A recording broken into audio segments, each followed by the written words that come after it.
Greetings, Tony from Old River Hardgoods again.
You're listening to is the title track from my third CD, Angels on Fyre.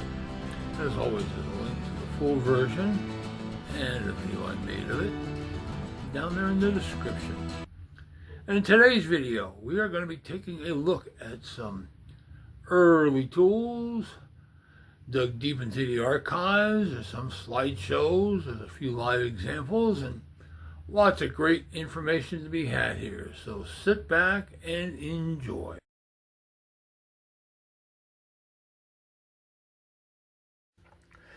Well, first up here is a tool from my collection.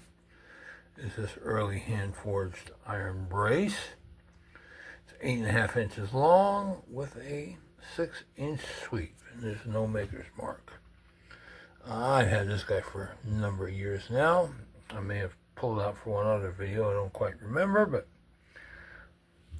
it was cleaned at some point. I don't remember if I did it or somebody else, but there's no nut or anything to keep the bit in there. They just kind of force fit in. And you can see the marks. What's that iron plate there, keeping the pad from moving around too much. And the pad has some wear, some dings. This was turned on a lathe. Sometimes you see them hand carved, but got some patina there, but everything's solid and everything works. And you know, these guys, examples of these guys are sure getting pretty hard to come by, especially in this kind of shape. And here we have something very, very rare. And this was a wooden slide rule made by John Dicas. He was a scientific instrument maker in Liverpool, England, who worked between 1774 and 1797, and was succeeded by his daughters, Mary and Anne, who continued to work the business until sometime after 1837. And he does have at least one other patent, but this one's marked patented, and the scales on this were kind of unique, as I remember. This guy goes back to 2003. Never could quite make sense of it, but I'm sure it had some sort of special purpose in mind. And this guy wound up going over to Japan, and the person that bought it for a while had a webpage where he'd done some more research and speculation on what it was used for, but unfortunately that one's lost to time. But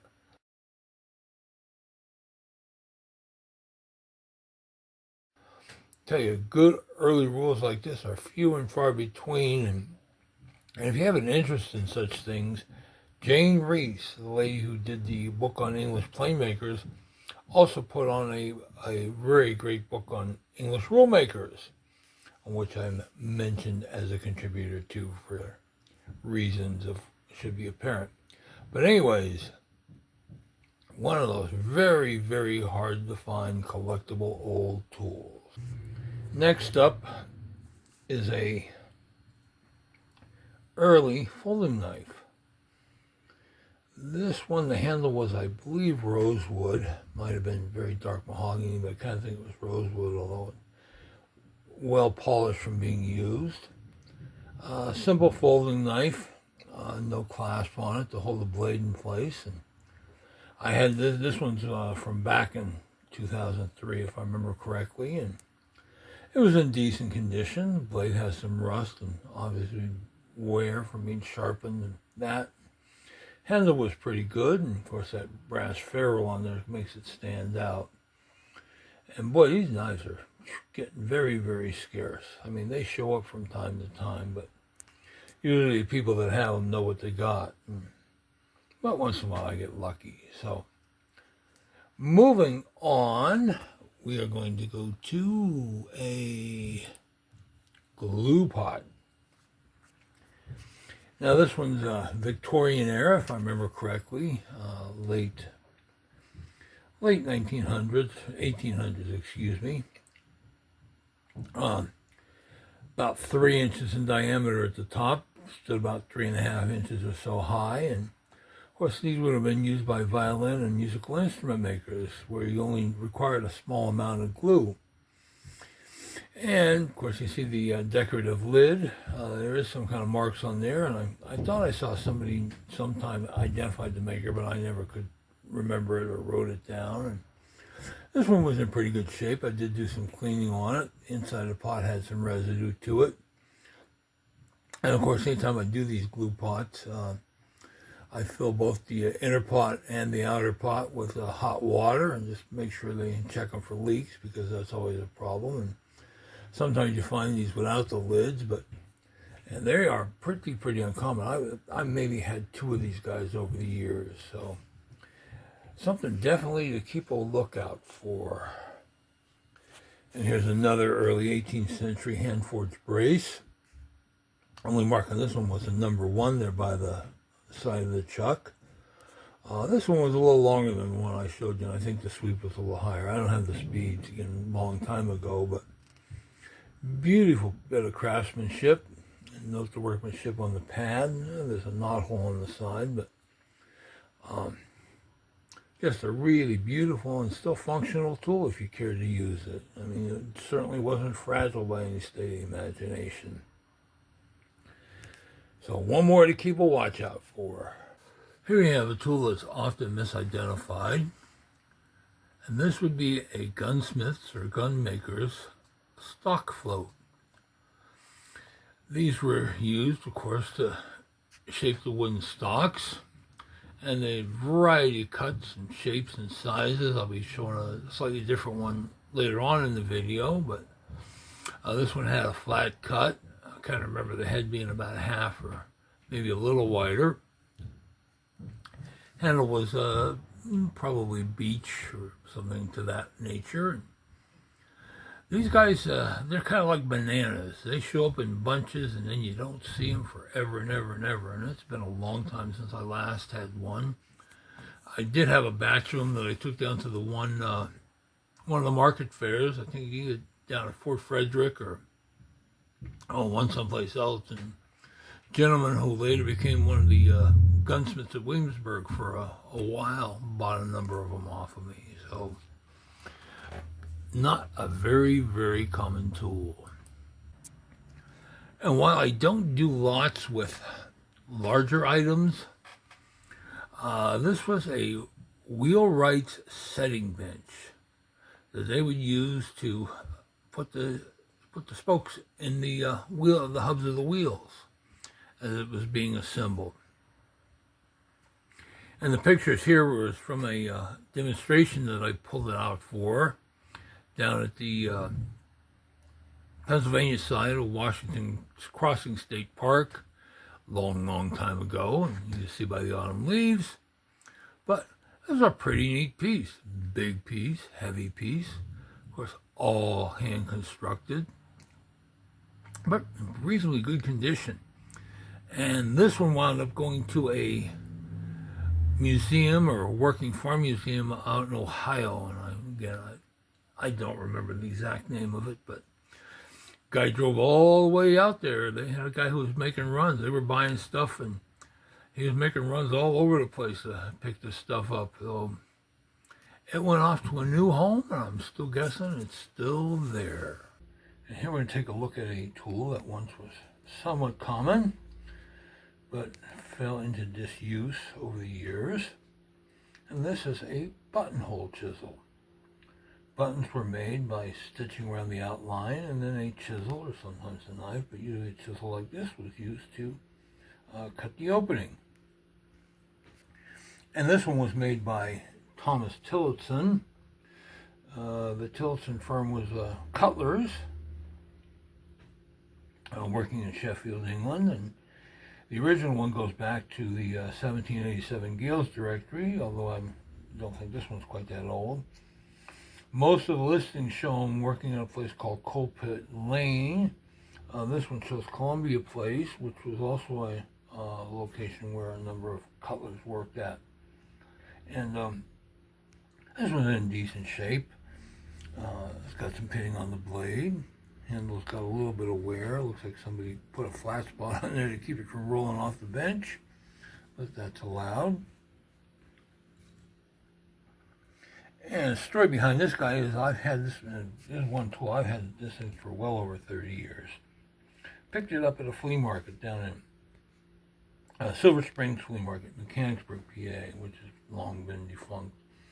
And interestingly enough, the individual I bought it off of is I still see at the Leesport Flea Market. But when I bought it, picked it up, asked him how much. He said, well, tell me what it is first. Of course, I'm always suspicious of that, but I said, it's a buttonhole chisel. Well, my then 5-year-old number 2 son looks up and goes, a butthole chisel? Yeah. But anyways, here we're going to take a look at an example of a different style buttonhole chisel. These were commercially produced for quite a number of years. You still see them out there. Cut on these were 7/8 of an inch.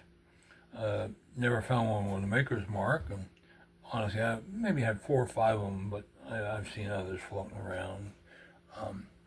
There used to be a guy who lived in Leesport, right close to Leesport, PA, and he had quite an extensive collection of these, including a lot of the fancier French ones with beautiful filigree work to the blades and ivory handles and ebony handles and stuff. And I haven't seen him since the COVID war, so I'm pretty sure he didn't make it through that or something else happened to him. But from what he told me, he had quite the massive collection.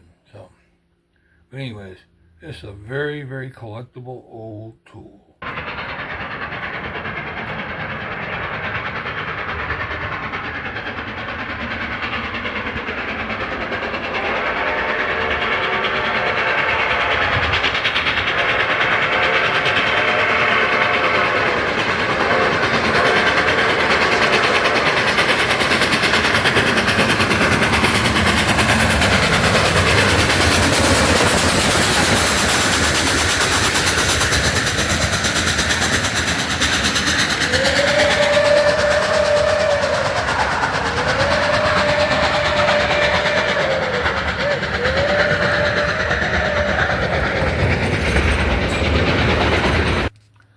Well, you can see the old iron horse came a-rolling and a-smoking behind the shop a couple of weeks ago, and always fun to watch.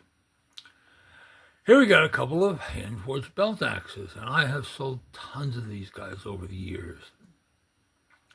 The one on the left has a bit of a hammer pull to the face, and that was more in the line of being a bag axe, with the size of the head being smaller. And one on the right is more in the style of the Pennsylvania Dutch style with the smaller eyes, and you see that one had some paint and whatever on it. Time when I wasn't cleaning stuff so aggressively, but yeah, sometimes we did, sometimes we didn't, depending on just how or how bad they are. But again, I've sold a lot of these, and once in a while you still come across one. Another example of an early knife is this horn-handled clasp knife, as it's called. There is a spring at the back of it to keep the blade in place, and a lot of these were made over in England and Sheffield, but they were made in other countries as well, so unless the blade is marked, it's kind of hard to tell. And this one was actually in pretty good shape, a little bit of patina, but to be expected. And that's one of those things you occasionally find just digging around boxes of old knives. You know, a lot of guys don't recognize them or don't think they're worth anything, and they walk right by them. I do have one here, this one here that I picked up last year, but unfortunately, as you can see, the horn has suffered some damage to it, which is why I never cleaned it or did anything with it. But the spring's a little weak too, and I haven't forced it or anything, so. But, you know, they just, still, even in this condition, it's got a little bit of collectability. I can't get the same kind of money I can get for a good one, but yeah, I'll just hang on to it for a while. So, but anyways, if you're into knives, these are ones to look for. And here you have another gun maker, Gunsmith's stock float. See, this one's curved, about 1/4 inch, if I remember correctly, and use a mark on the handle, but rarely do you find any of these were signed. You do find a signed set, grab them. But again, very, very uncommon, hard to find tool, even if you don't do the trade. I mean, they're beautiful collectibles in their own right. Another tool from my collection here is this oak splitting gauge. Wedge lock. For some reason there's a hole there, I'm not sure for what. Maybe they put a piece of chalk or something in there to do other work with, but these smaller ones usually were used for doing leather work, for cutting straps and that. The bigger slitting gauges were used for cutting veneer, although this would certainly cut smaller strips of veneer. And this one's in kind of okay shape. I don't remember cleaning it at all. The wedges both work on it. Face has got some, yeah, it wasn't clean. Face has still got some dots of paint on it. But I thought it was neat, and since you don't see too many of them around, Stanley made one that's kind of uncommon. You can find them in good shape. A couple other makers. I know Cheap and Stevens made one, or Stevens Company, whatever. They made a slitter gauge too. Those are also pretty uncommon.